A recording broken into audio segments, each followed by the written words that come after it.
आज हम पढ़ेंगे आंतरगणन और बाह्य गणन, इंटरपोलेशन एंड एक्स्ट्रापोलेशन। तो पहले ये देखना है आंतरगणन कहते किसे हैं। दिए गए समंक के आधार पर किसी विशेष सांख्यिकी विधि द्वारा जब आंकड़ों के बीच में किसी अज्ञात मूल्य के लिए सर्वोत्तम संभाव्य अनुमान लगाने की जो क्रिया है, जो तरीका है, उसे हम आंतरगणन एवं समंक माला के बाहर स्थित किसी भावी अवधि के लिए अनुमान लगाना बाह्य गणन कहा जाता है। इसलिए हम ये कह सकते हैं कि ज्ञात मूल्य के आधार पर अज्ञात मूल्य का निर्धारण आंतरगणन क्रिया है और समंक श्रेणी के बाहर अनुमान लगाना बाह्य गणन क्रिया है।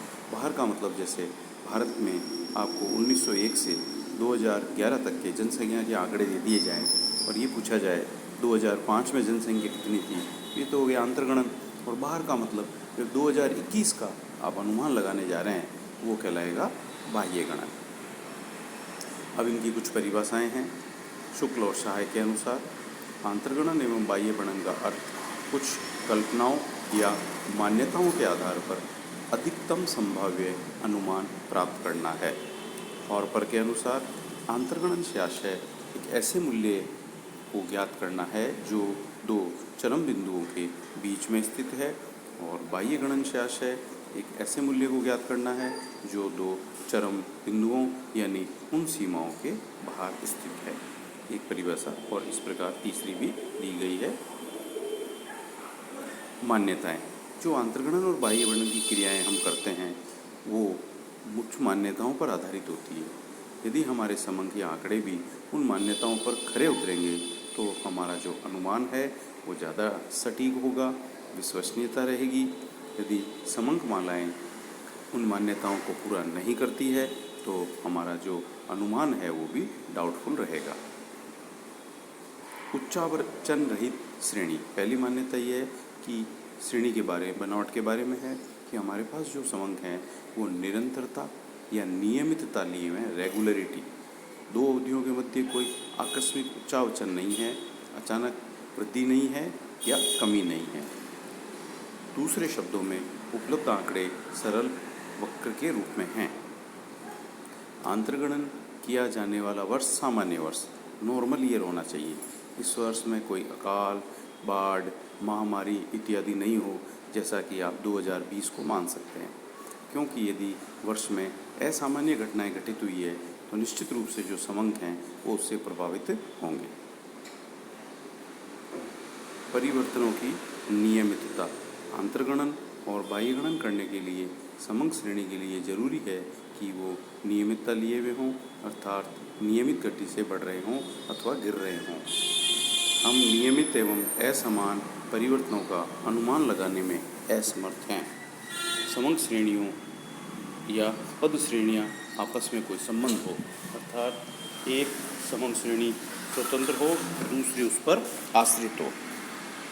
अब आंतरगणन और बाह्य गणन की आवश्यकता ही क्यों पड़ती है? नंबर 1, समंकों का अभाव या अपर्याप्तता। हमारी रुचि जिस विषय के अध्ययन में है उसके लिए यदि समंकों की कमी है, वो अपर्याप्त हैं या गणना नहीं की गई है तो आप क्या करेंगे? भूतकाल में जाकर तो समंक इकट्ठा करना हमारे लिए संभव नहीं है। ऐसी स्थिति में आंतरगणन और बाह्य गणन ही हमारे लिए सर्वाधिक विश्वसनीय अनुमान प्राप्त करने के लिए उपयोगी हो सकते हैं। समंकों का खो जाना या नष्ट हो जाना, कई बार ऐसा भी होता है कि किसी अनुसंधान में कार्य करते समय कुछ समंक इकट्ठा करना भूल गए हों या इकट्ठे किए गए समंक खो गए हों या नष्ट हो गए हों। ऐसी स्थिति में हमारे पास विकल्प यही है कि पुनः अनुसंधान करने के लिए या तो उस क्षेत्र में जाएं, ये विधि ज़्यादा खर्चीली है, श्रम साध्य है, और नहीं तो दूसरा तरीका यही है, खोए गए आंकड़ों के लिए आप आंतरगणन करके और अनुमान लगा सकते हैं। मध्यवर्ती वर्षों के लिए समंक प्राप्त करना, आंतरगणन एवं बाह्य गणन की प्रस्तावना लिखते समय हम उन बिंदुओं को स्पष्ट कर चुके हैं। आंतरगणन विधि का प्रयोग मध्यवर्ती वर्षों के लिए होता है, जबकि बाह्य गणन का प्रयोग उन सीमाओं के बाहर। उदाहरणार्थ जैसे जनगणना 10 वर्षों में होती है, अब बीच के किसी वर्ष में यदि आपको आंकड़े की ज़रूरत है तो वो आंतरगणन के द्वारा प्राप्त किया जा सकता है। सरकार और राजनीतिज्ञों के लिए उपयोगी,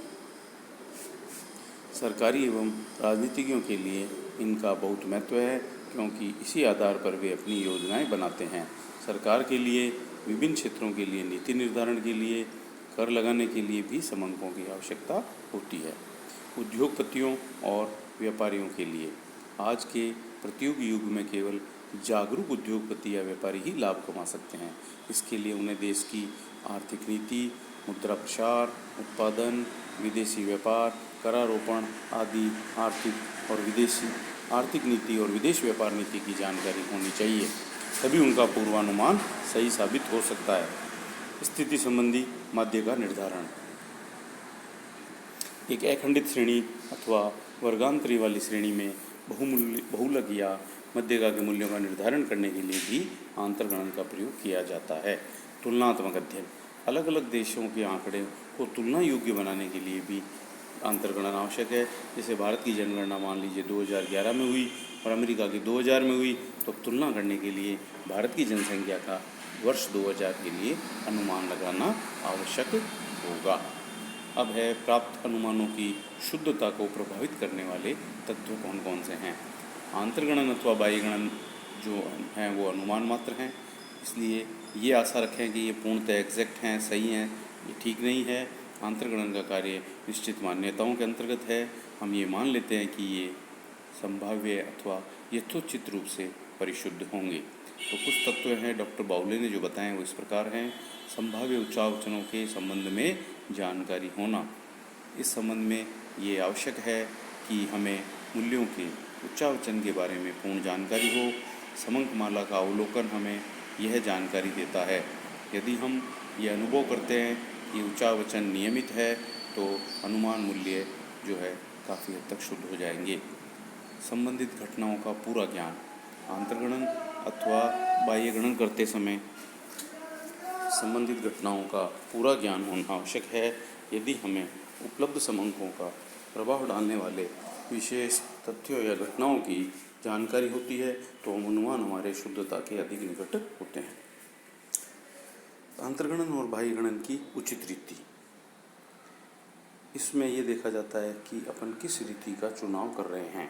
इन विधियों में से कुछ विधियां अधिक विश्वसनीय हैं तो कुछ कम। किसी परिस्थिति में कोई एक रीति अधिक उपयुक्त होती है तो दूसरी परिस्थिति में दूसरी। अतः सही विधि का चुनाव करके यदि आप अंतर्गणन और बाह्यगणन करते हैं तो अनुमान जो है वो अधिक शुद्ध प्राप्त होंगे। अब बात आती है कि अंतर्गणन और बाह्यगणन की विधियां जो है वो कौन कौन सी है। अब अंतर्गणन और बाह्यगणन की जो विधियां हैं उसमें जो चार्ट बनाया गया है उस चार्ट को ध्यान से देखिएगा। इसमें पहला तो है ग्राफिक मेथड और दूसरी है बीजगणितीय विधि। बीजगणितीय विधियों में 4 विधियां हैं। प्रत्यक्ष द्विपद विस्तार विधि, न्यूटन की प्रगामी अंतर विधि, लाग्रांज विधि और अन्य विधियां। तो इसमें अपने जो सिलेबस में है वो है प्रत्यक्ष विस्तार विधि, तो बाइनोमियल एक्सपेंशन मेथड, दूसरा न्यूटन की प्रगामी अंतर विधि और तीसरी लाग्रांज विधि। ये 3 अपने कोर्स में है तो इनको अपने को डिटेल में पढ़ना है और बाकी जो विधियां हैं उनके बारे में संक्षिप्त जानकारी की जा सकती है या सरसरी दौड़ पर अपन उन्हें पढ़ सकते हैं। अब बिंदु रेखीय विधि क्या होती है। यह अंतर्गणन और बाह्यगणन करने की सबसे सरल विधि है। एक्स अक्ष पर समय को दर्शा दिया जाता है जो कि स्वतंत्र चर है। आश्रित चर को वाई अक्ष पर रखा जाता है। यदि श्रेणी के मूल्यों में साथ साथ आवर्ती दी गई है तो मूल्यों को क्षैतिज रेखा x पर और आवर्ती को y पर प्रदर्शित कर सकते हैं। फिर माप करके बिंदुओं को अंकित किया जाता है। इस प्रकार मूल्यों अथवा आवर्तियों का एक वक्र बन जाता है। अब x के जिस मूल्य या समय बिंदु के लिए अंतर्गणन करना है उस बिंदु से वक्र पर एक लंब डाला जाता है। वह लंब वक्र को जिस बिंदु पर काटता है उस बिंदु पर स्पर्श बिंदु से y अक्ष पर फिर एक लंब डाला जाता है। यह लंब जिस मूल्य को दर्शाता है वही x के लिए y का मूल्य है। ऐसा कार्य आप 10th लेवल पर और 12th लेवल पर कर चुके हैं। 10th लेवल पर निश्चित रूप से 9th 10th में ऐसा मैथ्स में सांख्यिकी टॉपिक के अंतर्गत आप पढ़ चुके हैं। जब बाह्यगणन करना हो तो उसी गति या क्रम से वक्र को आगे बढ़ाया जाएगा या पीछे लाया जाएगा। उसके बाद x और y अक्षों पर जो विधि अभी आपको बताई गई है उसके अनुरूप ही लंब डालकर जो है संभावित अनुमान हम लगा सकते हैं। इस प्रकार ये विधि अंतर्गणन करने की एक अच्छी विधि है। इसमें थोड़ी सावधानी मेजरमेंट की रखना आवश्यक है। धन्यवाद।